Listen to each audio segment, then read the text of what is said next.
Assalamualaikum warahmatullahi wabarakatuh. Sini kami akan menjelaskan hadis kewajiban orang tua terhadap anaknya. Jadi menurut hadis kewajiban orang tua terhadap anaknya itu ada 3. Hakul waladi ala walidi ayyusina ismu wa yusinu maudhi'ah wa yusinu adaba. Kewajiban orang tua terhadap anaknya itu memberi nama yang baik, memberi tempat tinggal yang baik, dan mengajarinya sopan santun. Rawahu Baihaqi. Yang pertama, kewajiban orang tua terhadap anaknya yaitu memberikan nama yang baik. Karena apa? Dalam sebuah hadis disebutkan an Abi Darda qala Rasulullah sallallahu alaihi wasallam, innakum tud'auna yaumal qiyamah bi asma'ikum wa bi asma'i abaikum fahsinu asma'akum. Dari Abu Darda, ia berkata, Rasulullah sallallahu alaihi wasallam bersabda, sesungguhnya kamu sekian akan dipanggil pada hari kiamat dengan namamu dan nama bapakmu, maka baguskanlah nama kalian. Riwayat Abu Dawud. Dan di saat pemberian nama ini disunahkan melakukan akikoh, yaitu menyembelih 2 ekor kambing untuk laki-laki dan 1 ekor untuk perempuan sesuai dengan sebuah hadis.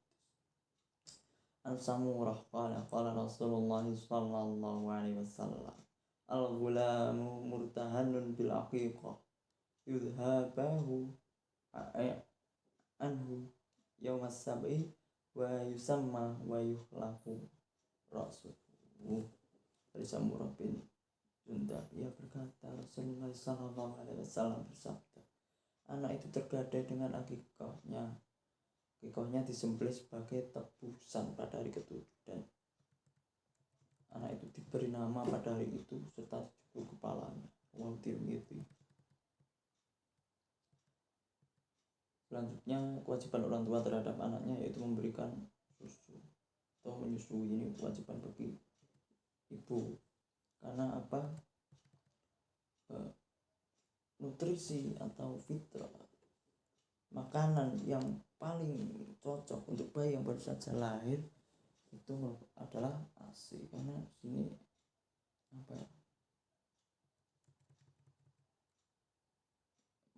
dalamnya mengandung zat itu akan bersinergis membentuk sistem biologis sehingga membunuh kuman. Ini merupakan fitrah manusia salah lahir. Dalam hadis disebutkan hadatsana Ismail qala hadatsana Malik an Abdullah bin Abi Bakrin ana Amrah binti Abdurrahman ana Aisyah radhiyallahu anha akhbarat anna Rasulullah sallallahu alaihi wasallam kana 'indaha wa anna sami'at sauta rajulin yasta'dhinu fi baiti Hafsah. Qalat faqultu ya Rasulullah hadha rajulun yasta'dhinu fi baitik. Qala Nabi sallallahu alaihi wasallam arrahu fulanan li'ammi Hafsah min radha'ah. Qalat Aisyah law kana fulan hayyan li'ammiha min radha'ati dakhala alayya faqala na'am ar-radha'atu tuharrimu ma tuharrimul wiladah. Jadi dari Aisyah bahwasanya ketika Rasulullah berada di rumah beliau, Aisyah mendengar suara laki-laki yang minta izin masuk ke rumah Hafsah. Aisyah berkata, ya Rasulullah, Aisyah itu meminta izin ke rumah engkau. Lalu beliau menjawab, aku lihat dia adalah anak si fulan, anak paman Hafsah dari saudara susuan. Kata Aisyah, aku berkata, wahai Rasulullah, seandainya fulan itu paman Aisyah dari saudara susuan, apakah dia boleh masuk ke rumahku? Beliau menjawab, ya boleh, karena susuan itu menyebabkan mahram sebagaimana hubungan kelahiran. Ya, lebih seperti itu. Selanjutnya saya serahkan ke pemateri selanjutnya. Baik, terima kasih. Saya akan melanjutkan poin ketiga dan keempat. Yang ketiga ada mengasuh anak atau hadlonah.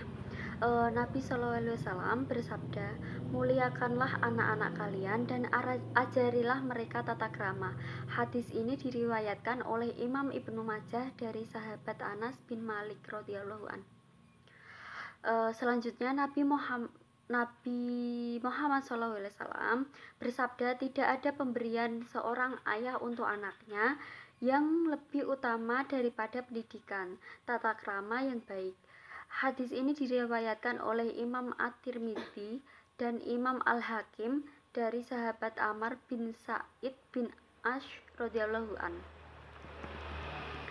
Setiap anak dilahirkan oleh seorang orang tuanya berhak mendapatkan asuhan, yakni memperoleh pendidikan dan pemeliharaan untuk mengurus makan, minum, pakaian, dan kebersihan si anak dalam periode pertama sebelum dewasa. Yang dimaksud dengan pemeliharaan di sini dapat berupa pengawasan dan penjagaan terhadap keselamatan jasmani maupun rohaninya. Anak juga membutuhkan pelayanan yang penuh kasih sayang dan pemenuhan kebutuhan berupa tempat tinggal dan pakaian. Oleh karenanya, pada usia balita seorang anak belum mempunyai kemampuan sehingga mereka sangat bergantung pada orang yang lebih dewasa. Misal di sini pada ibu dan bapaknya. Terus bukan termasuk golongan kami orang yang tidak mengasihi yang kecil dan tidak mengenal hak yang lebih besar. Hadis riwayat Abu Dawud seperti itu. Dengan demikianlah hak asuh bagi setiap anak adalah agar dirawat dengan penuh kasih sayang. Yang poin keempat, kewajiban memberikan nafkah dan nutrisi yang baik. Hadis dari Aisyah radhiyallahu anhu bahwa Hindun binti Utbah pernah bertanya, wahai Rasulullah SAW, sesungguhnya Abu Sufyan adalah orang yang kikir. Ia tidak mau memberi nafkah kepadaku dan anakku sehingga aku mesti mengambil daripadanya tanpa sepengetahuannya. Maka Rasulullah bersabda, ambillah nafkah kamu dan anakmu secukupnya dengan cara yang baik. Hadis riwayat jamaah. Menurut ajaran agama Islam, seorang anak berhak mendapatkan nafkah, yakni pemenuhan kebutuhan pokok. Nafkah terhadap anak bertujuan untuk keberlangsungan hidup dan pemeliharaan kesejahteraannya. Dengan demikian, anak terhindar dari kesengsaraan hidup di dunia karena mendapatkan kasih sayang orang tuanya melalui pemberian nafkah tersebut. Hak mendapatkan nafkah merupakan akibat dari nasab, yakni nasab seorang anak terhadap ayahnya, menjadikan anak berhak mendapatkan nafkah dari ayahnya berdasarkan firman Allah Subhanahu wa taala. Di sini diterangkan dalam surah Al-Baqarah bahwa dan kewajiban ayah memberi makan dan pakaian kepada para ibu dan dengan cara yang baik. Di samping hak mendapatkan nafkah, seorang anak juga berhak memperoleh gizi yang baik dari orang tuanya. Gizi mempunyai peran yang sangat besar untuk membina dan mempertahankan kesehatan seseorang. Ini adalah kewajiban setiap manusia untuk memelihara kesehatan, baik kesehatan fisik maupun kesehatan mentalnya. Maksudnya adalah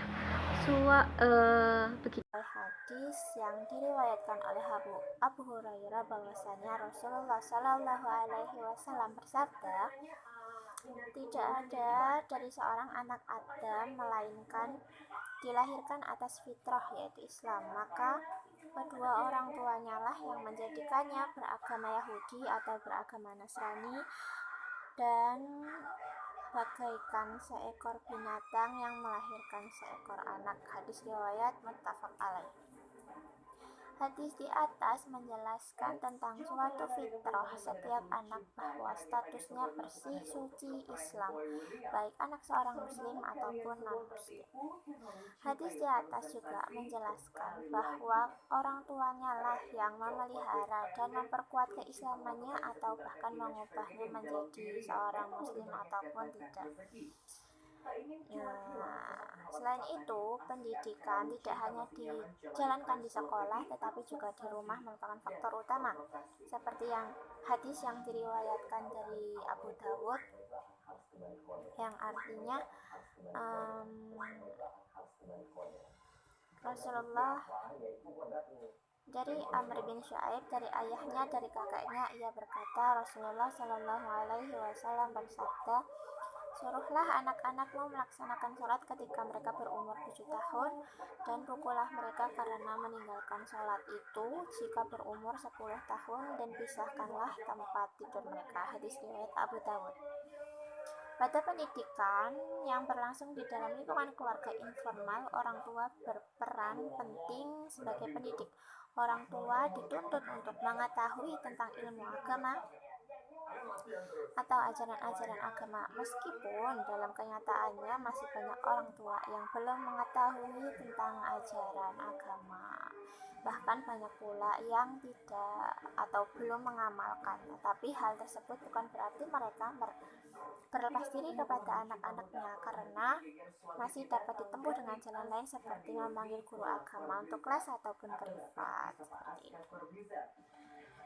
Yang selanjutnya, kewajiban orang tuanya terhadap anak adalah menikahkan anak tersebut dengan calon yang baik. Sebagaimana dalam firman Allah dalam surat An-Nur, yang artinya, kawinkanlah anakmu yang belum kawin dan orang-orang yang sudah waktunya kawin dari hamba-hamba yang laki-laki ataupun perempuan. Jika mereka itu orang-orang yang tidak mampu, maka Allah akan memberikan